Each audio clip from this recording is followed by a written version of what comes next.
اسلام میں bridal shower کرنا جائز ہے؟ اللہ اکبر. میں نے پتہ لگایا تو بھائیوں نے بتایا کہ میں تو سمجھتا شاور تو غسل وغیرہ کے نام سے شاور کر لیں ذرا سا شاور تو غسل ہے.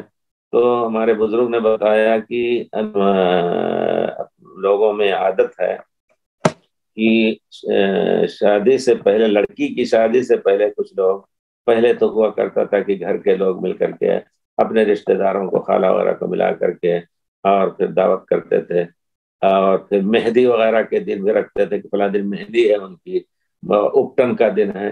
یہ سب رواج نکالے تھے. لیکن اس حد تک کہ گھر کے لوگ اگر یہ کام کر رہے ہیں تو انشاءاللہ یہ عام عادات میں شامل ہوگا.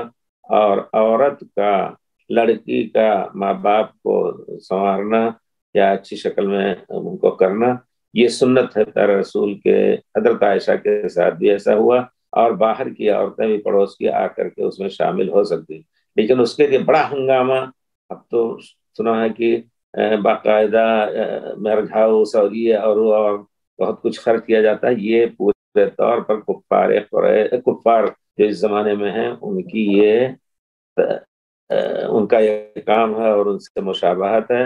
پورے طور پر یہ حرام ہے. مسلمان کو اس سے بچنا چاہیے. چاہے وہ شاور کریں یا ٹاور پہ جائیں، جو بھی ہو وہ غلط ہے، بالکل نہیں. اور پھر اور بہت سی چیزیں جو رواج پا چکی ہیں مسلمانوں کے اندر، دوسروں کو دیکھ کر کے ہمیں چاہیے کہ ہم اللہ کو راضی کرنے کے لیے سب چھوڑنے کی کوشش کریں.